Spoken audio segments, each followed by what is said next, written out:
আসসালামু আলাইকুম ভিউয়ার্স, এখন শুনবেন এইমাত্র পাওয়া আপডেট খবরগুলো। আসন্ন নির্বাচনে পেশাজীবীদের সর্বাত্মক সহযোগিতা চাইলেন তারেক রহমান। নির্বাচনে সমকামী আইন শৃঙ্খলা বাহিনী ও কমিশন প্রস্তুত, জানিয়েছেন সিইসি। বিদেশে হাদির চিকিৎসার সব খরচ দিবে সরকার, জানিয়েছেন অর্থ উপদেষ্টা। 3 দফা দাবিতে জবির প্রশাসনিক ভবন অবরোধ করলেন শিক্ষার্থীরা। উসমান হাদিকে হত্যা চেষ্টা ছক কষা হচ্ছিল কয়েক মাস ধরে। ভোট দিলে বিএনপিকে দিবেন, না দিলে ঘরে শুয়ে থাকবেন বিএনপি নেতার হুমকি। আসন্ন নির্বাচনে পেশাজীবীদের সর্বাত্মক সহযোগিতা চাইলেন তারেক রহমান। আগামী সংসদ নির্বাচনে জনগণের শক্তিশালী রায় পেতে পেশাজীবীদের সর্বাত্মক সহযোগিতা চেয়েছেন বিএনপির ভারপ্রাপ্ত চেয়ারম্যান তারেক রহমান। রবিবার রাতে পেশাজীবীদের সঙ্গে এক মত বিনিময় অনুষ্ঠানে এই সহযোগিতা চান তিনি। তারেক রহমান বলেন, আমরা যেসব পরিকল্পনা করেছি এগুলো বাস্তবায়ন করার জন্য অবশ্যই জনসমর্থন প্রয়োজন এবং এই কাজগুলো করার জন্য আগামী সরকারকে সেভাবে শক্তিশালী ম্যান্ডেটের উপরে দাঁড়াতে হবে। যদি ম্যান্ডেট দুর্বল হয় তাহলে হয়তো অনেকগুলো কাজ করা সম্ভব হবে না। সেই শক্তিশালী ম্যান্ডেট যদি পেতে হয় অবশ্যই জনসমর্থনের প্রয়োজন, যেটি আপনারা আপনাদের নিজ নিজ অবস্থান থেকে আপনাদেরকে সহযোগিতা করতে পারেন। তিনি বলেন, আগামীতে সরকার পেতে বিএনপির প্রধান অগ্রাধিকার হবে দেশে আইনের শাসন প্রতিষ্ঠা ও আইন শৃঙ্খলা পরিস্থিতির উন্নয়ন। আজকের সবার আলোচনায় একটি বিষয় উঠে এসেছে যে যারা আগামীতে নির্বাচিত হয়ে সরকার গঠন করবেন তাদের প্রথম একটা বিষয় নিশ্চিত করতে হবে রুল অফ ল, আইনের শাসন, মানুষের নিরাপত্তা, আইন শৃঙ্খলা, এক বাক্যে যা বলা হয়। নির্বাচনী সমকামী আইন শৃঙ্খলা বাহিনী ও কমিশন প্রস্তুত, জানিয়েছেন সিইসি। প্রধান নির্বাচন commissioner CEC AMM Nasir Uddin বলেছেন, আমরা একটা ফ্রি, ফেয়ার এবং ক্রেডিবল ইলেকশনের জন্য অঙ্গীকারবদ্ধ। আমরা আশা করি এই তরুণ ভোটারদেরকে সাথে পাব। তোমরা নিজেরা তো ভোট দিবে এবং অন্যদেরকেও ভোটদানে তোমরা উৎসাহিত করবা। তিনি বলেন, তরুণরা এনার্জির প্রতীক, তরুণরা সৃষ্টির প্রতীক। তোমাদের যে ক্রিয়েটিভিটি, তোমাদের যে আইডিয়াজ, তোমাদের যে এনার্জি, এইটা ছাড়া দেশ গড়া সম্ভবপর নয়। এবং তোমাদের এইগুলা যখন আমি ভাবি আমাদের বিশাল তরুণ জনগোষ্ঠী রয়েছে, এটা আমাকে উৎসাহিত করে বাংলাদেশের ফিউচার সম্পর্কে নিশ্চিত হতে।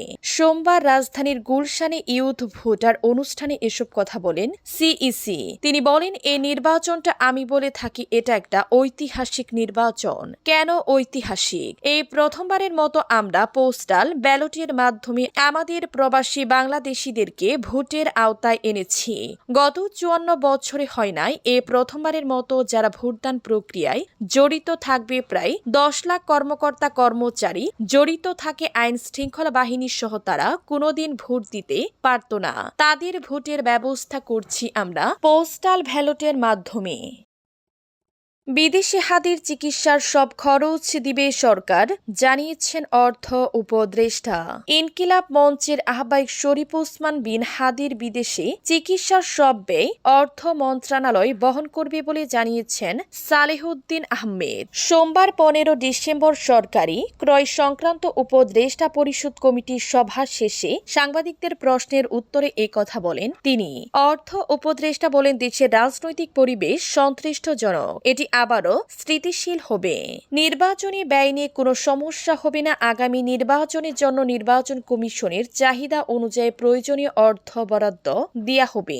এর আগে গতকাল রবিবার হাদিকে উন্নত চিকিৎসার জন্য সিঙ্গাপুর নেয়ার সিদ্ধান্ত নেওয়া হয়। প্রধান উপদেষ্টার প্লেস উইং জানায়, দুপুরে উসমান হাদিকে উন্নত চিকিৎসার জন্য সিঙ্গাপুরে পাঠানো হয়। এ লক্ষ্যে প্রয়োজনীয় মেডিকেল এয়ার অ্যাম্বুলেন্স, চিকিৎসক দল এবং ভ্রমণ সংক্রান্ত সব প্রস্তুতি এর মধ্যে সম্পূর্ণ করা হয়েছে। তিন দফা দাবিতে জবির প্রশাসনিক ভবন অবরোধ করলেন শিক্ষার্থীরা। বিশেষ বৃত্তি নীতিমালার পুনর্বিন্যাস ও সংশোধন সহ তিন দফা দাবিতে জগন্নাথ বিশ্ববিদ্যালয়ের জবি প্রশাসনিক ভবন অবরুদ্ধ করে অবস্থান কর্মসূচি পালন করেছে আজ সুন্নাহ মেধাবী প্রকল্পের শিক্ষার্থীরা। সোমবার 15 ডিসেম্বর দুপুরে বিশ্ববিদ্যালয়ের প্রশাসনিক ভবনে তালা ঝুলিয়ে এই কর্মসূচি পালন করেন তারা। দুপুর 3:30টায় এ প্রতিবেদন লেখা পর্যন্ত আন্দোলনকারী শিক্ষার্থীরা প্রশাসনিক ভবনের সামনে অবস্থান করছে। এ সময় শিক্ষার্থীরা হলনা প্রকল্প প্রকল্প প্রকল্প আমাদের অধিকার আমাকে দাও, নইলে গদি ছাইড়া দাও, বৃত্তি না মূলা, বৃত্তি বৃত্তি সহ বিভিন্ন প্রতিবাদী স্লোগান দেয়। তিন দফা দাবির বিষয়ে আন্দোলনকারী শিক্ষার্থী হিসাব বিজ্ঞান বিভাগের 2022-23 শিক্ষাবর্ষের বনি 2022-23 শিক্ষাবর্ষের বনি ইয়াসিন শাহরিয়ার বলেন, এটি আমাদের পূর্ব ঘোষিত কর্মসূচি। দাবি আদায় না হওয়া পর্যন্ত আমাদের এই কর্মসূচি চলবে। দ্রুত সময়ের মধ্যে দাবি মেনে নেওয়া না হলে আরও কঠোর কর্মসূচি দেয়া হবে। উসমান হাদিকে হত্যা চেষ্টা ছক কষা হচ্ছিল কয়েক মাস ধরে। একাদশ জাতীয় সংসদ নির্বাচনে তফসিল ঘোষণার পরদিন ইনকিলাব মঞ্চের আহ্বায়ক ও ঢাকা ৮ আসনের সম্ভাব্য প্রার্থী শরীফ ওসমান হাদিকে গুলি করার ঘটনায় সংঘটিত নেটওয়ার্কের ইঙ্গিত পাচ্ছে পুলিশ। তদন্ত সংশ্লিষ্ট সূত্রে দাবি, কয়েক মাস ধরে পরিকল্পনা করে হামলাটি চালানো হয় এবং উদ্দেশ্য ছিল দেশে বড় ধরনের অস্থিতিশীলতা তৈরি করা। হামলার পরপরই পালানোর ছকও কার্যকর করা হয়। পুলিশ সূত্র জানায়, ঘটনায় জড়িত হিসেবে এ পর্যন্ত 3 জনকে শনাক্ত করা গেছে। তাদের মধ্যে মোটর সাইকেলের পিছনে বসে গুলি চালান ছাত্রলীগের নেতা ফয়সাল করিম মাসুদ ওরফে রাহুল। চালক ছিলেন আলমগীর শেখ। ঘটনার আগে হাদিকে অনুসরণকালে রেকি এই দুজনের সঙ্গে আরো একজন ছিলেন, তার নাম রুবেল। তিনি আদাবর থানা স্বেচ্ছাসেবক লীগের কর্মী বলে জানা গেছে। হাদির বিভিন্ন গণসংযোগে ওই 3 জনের একসঙ্গে থাকার ছবিও পেয়েছে আইন শৃঙ্খলা রক্ষাকারী বাহিনী। ওই ছবি ইতিমধ্যে সামাজিক যোগাযোগ মাধ্যমে ছড়িয়েছে।